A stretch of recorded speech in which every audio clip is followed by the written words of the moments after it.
de retour dans Success Stories, le magazine de l'N24 qui valorise et analyse les startups, scale-up et PME belges, mais aussi qui met en avant le savoir-faire des entrepreneurs et entrepreneurs. Alors avec nous sur le plateau, Pablo Roers, bonjour. Bonjour. Alors vous êtes juriste de formation à l'ULB, vous avez également un master complémentaire en gestion, vous avez fait aussi à Solvay en son temps.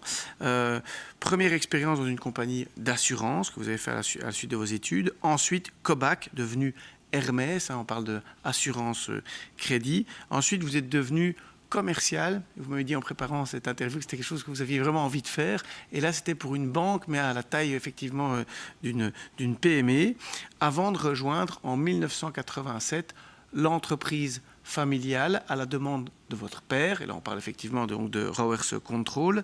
Et là, vous y avez exercé de 1987 à 2000 un peu tous les différents métiers avant d'arriver effectivement à la direction et de faire aussi le vrai passage de génération, on peut le dire, en 2000.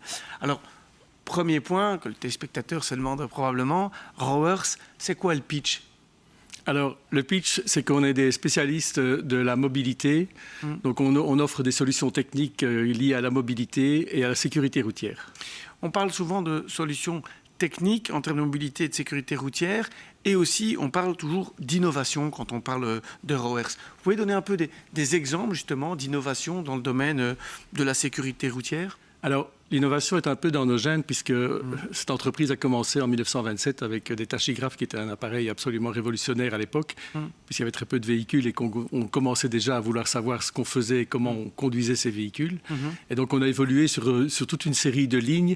Les fonctionnalités sont toujours les mêmes, c'est-à-dire qu'on est toujours, par exemple, dans une gamme de produits à suivre le comportement des chauffeurs, à améliorer leur comportement et la sécurité routière via l'amélioration du comportement des chauffeurs, mais avec des technologies complètement différentes, évidemment. Vous pouvez nous donner un exemple de suivi de conduite, notamment, que l'on peut appliquer avec l'innovation d'aujourd'hui ? Alors, par exemple, on a des sociétés de bus en Belgique et en France, mais bon, en Belgique, on a justement Delaine, qui est équipé avec tous les bus que vous voyez rouler de Delaine sont équipés d'un système qui suit le mode de conduite du chauffeur et qui permet de déterminer ou de corriger éventuellement le fait que le chauffeur se conduirait trop brutalement. Et ça a mené à d'énormes diminutions de plaintes de clients à bord des véhicules parce que le chauffeur adopte une conduite fluide, disons. Le but, c'est d'avoir une conduite beaucoup plus fluide. Indépendamment de ça génère des économies substantielles en carburant et en usure de véhicules.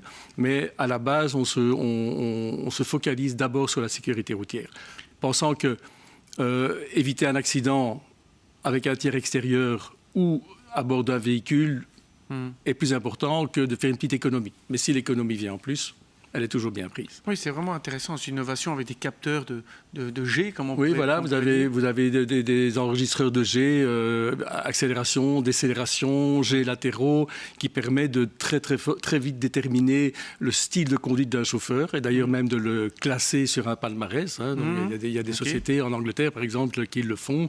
Oui, ils organisent des concours entre leurs chauffeurs pour celui qui a la conduite la plus fluide. Et par exemple, tous les bus de Londres, les bus rouges à deux étages sont équipés d'un système comme ça, par exemple. Oui, c'est vrai qu'on imagine, je prends assez régulièrement les transports en commun, dans le bus, pour rester debout, ou pour se tenir, pas être trop bousculé d'un à l'autre, on va mesurer. Et comme vous le dites, il y a deux effets en plus, outre le confort et la sécurité des passagers.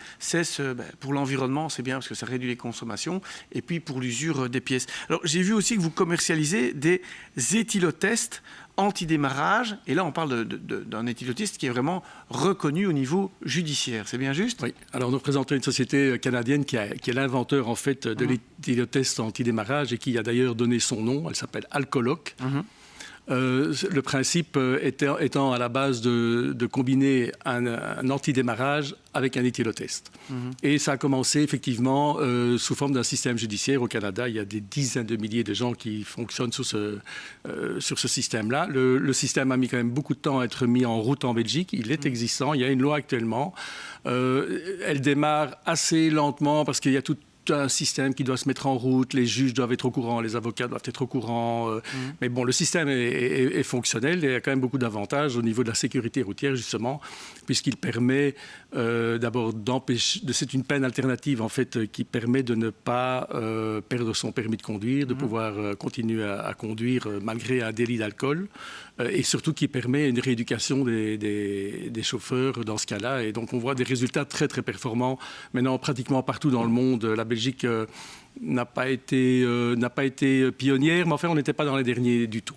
Oui, c'est vrai que ça peut s'appliquer à la fois, ça peut être au niveau judiciaire qu'on va recevoir ça et ça évite effectivement le retrait total du permis. Et en même temps, peut-être quelqu'un qui gère une flotte peut aussi mettre ça pour que les personnes qui empruntent le véhicule puissent avoir comme condition de souffler pour être sûr qu'on a toute une série de sécurités, notamment c'est dans le cas pour certaines voitures de luxe en location, si j'ai compris. Oui, entre autres, la Suède qui a toujours été d'avance au niveau de la sécurité routière, comme vous le savez sûrement,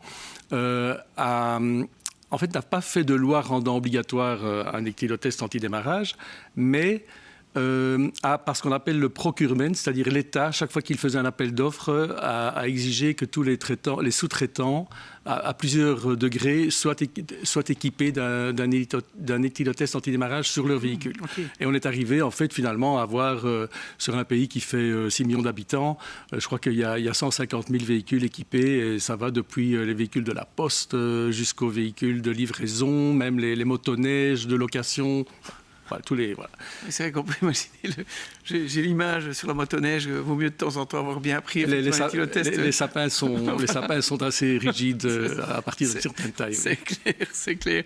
Alors, j'ai regardé aussi sur le site et ça m'interpellait, vous êtes également spécialiste dans la signalisation pour véhicules prioritaires. Ça veut dire quoi, ça? Alors là, justement, on peut dire que nous fûmes innovants à un moment. Par l'introduction en Europe de la première rampe lumineuse et de la première sirène électronique à mettre sur un véhicule de police. Ça a été un combat ou en tout cas un marché ou un démarchage de très longue haleine. Maintenant, vous voyez que tous les véhicules de police sont équipés d'une rampe lumineuse et d'une sirène électronique assez performante. Mais ça n'était pas évident parce que tout au début, on a dû amener ce concept qui coûtait beaucoup plus cher que ce qu'ils avaient à l'avant, c'est-à-dire 2 petits klaxons qui faisaient pimpon et un petit gyrophare que personne ne voyait. Et donc ça, par exemple, c'est un exemple d'innovation qui a eu lieu à la fin des années 60, je dirais. Maintenant, nous distribuons ces produits sur la Belgique, la France, l'Allemagne. Et la suite, un exemple d'innovation, la suite, c'est qu'en Allemagne, nous avons un fournisseur qui nous permet d'installer sur les véhicules équipés d'une rampe lumineuse un émetteur qui fait que tous les véhicules circulant sur une certaine route, dans une certaine direction, on peut même choisir, sont avertis d'un danger sur la route en avant de leur trajet. Dans mon GPS, s'il y a une voiture de police qui doit arriver en urgence et qu'il y a un accident, on va pouvoir me le signaler à partir de cette voiture, et moi je le recevrai. Soit la voiture de police, soit la voiture qui est sur en l'occurrence, notre client, c'est la société des autoroutes en Allemagne qui s'appelle Autobahn, soit la voiture qui est sur l'accident ou sur les travaux simplement, permet d'envoyer des messages à tous les véhicules arrivant pour leur signaler ce danger. Alors, je vois, c'est un beau groupe, on parle d'une centaine de personnes, on parle d'un chiffre d'affaires de 30 millions, et puis c'est aussi une entreprise familiale. Alors, une question directement par rapport à ça, une entreprise familiale, comme on le dit, éponyme, donc le nom, effectivement, Rowers, et l'entreprise s'appelle Rowers. Statistiquement, on dit effectivement que ce sont les entreprises qui durent le plus longtemps. C'est quoi les défis d'une entreprise familiale comme celle-là ? Alors, les défis de l'entreprise familiale, c'est souvent la transmission. J'entendais d'ailleurs sur une autre chaîne, il n'y avait pas plus tard qu'une demi-heure, qu'on considère que 75-75% des entreprises en Belgique sont familiales.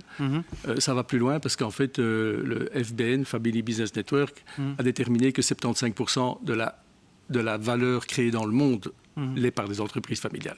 Donc vraiment, les entreprises familiales sont sous toutes sortes de formes. Ça va depuis le petit magasin au coin de la rue jusqu'à la multinationale qui fait de la bière, sont des entreprises familiales. Alors, pardon, vous êtes ici la 3e génération. Moi, je suis la 3e génération, effectivement. Alors, vous avez bien développé, mais on sait que parfois on dit d'entreprise familiale, on dit que la première construit, la 2e développe, la 3e bazarde. Vous êtes à la 3e, vous avez bien développé. C'est quoi pour vous le sujet pour continuer à avoir développé cette boîte ? Alors, il a été prouvé que ce dicton est un dicton de Café du Commerce qui n'a aucune base, fondamentale. La génération qui a souvent le plus difficile à transmettre est la première, parce qu'il y a une telle identification entre le fondateur et son entreprise qu'il a du mal à la lâcher. Donc ça, c'est des statistiques qui l'ont démontré. Alors, oui, en fait, c'est une question qui joue dans les deux sens. Parce qu'il y a plus d'entreprises familiales qui ne continuent pas parce qu'il n'y a pas de volontaires dans l'entreprise. D'accord. Alors, on cite toujours cet exemple des membres de la famille qui n'ont pas été capables, mais ça, c'est encore une fois, une discussion de Café du Commerce. C'est plutôt le problème est plutôt que la transmission ne se fait pas parce qu'il n'y a pas de volontaires pour la reprendre. Donc, c'est assez important. Je dirais au niveau de l'éducation, de montrer des bons exemples. Il y a des parents qui découragent leurs enfants parce qu'ils se plaignent tout le temps de l'entreprise et donc ça leur donne absolument pas envie. Voilà, c'est un système très complexe qui est étudié maintenant en profondeur. Il y a des études qui sont faites notamment à l'ICHEC. Il y a eu des études assez en profondeur. Il y a des livres qui ont été écrits là-dessus. Ça s'appelle Dans les yeux de la Next Gen. Déjà, le concept Next Gen, qui est un concept très positif, en fait, parce que ça veut dire que c'est l'avenir qui est ouvert. Et nous avons expérimenté ça, d'utiliser ce concept Next Gen longtemps avant que la 4e génération arrive. On a prévenu l'arrivée de la Next Gen. Et c'était vécu de manière très positive, avec même un soulagement à certains moments. Des employés qui se demandent qu'est-ce qui va se passer quand le patron va vieillir et qui va faire quoi après. En tout cas, nous, on ne peut que applaudir les résultats d'Euroers. Une belle croissance, une société historique au service de la sécurité, de l'environnement. C'est une bonne cause. Et nous, on se retrouve dans quelques instants pour une autre Success Stories.